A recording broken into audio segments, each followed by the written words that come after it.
think my time is almost gone, so let me tell you this very quickly, because if you hear the same criticism that somebody like NOM is some out-of-state organization coming in here telling us what to do, let me just remind you that the whole new radical redefinition of marriage did not originate in Maine.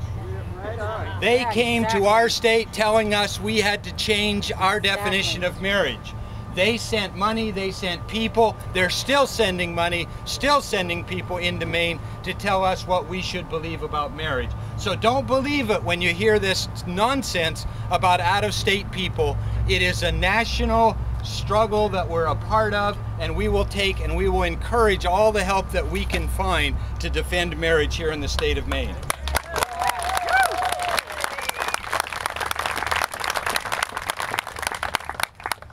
FDR outlined the struggle. I'd mentioned to you one part of a State of the Union address from Franklin Roosevelt in 1942. Let me tell you another part of his State of the Union address.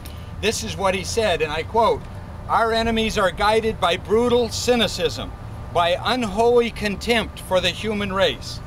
We are inspired by a faith that goes back through all the years." Yes, it is Franklin Roosevelt who said this. I know what you're thinking. He said, "We are inspired by a faith that goes back through all the years to the first chapter of the book of Genesis. God created man in his own image.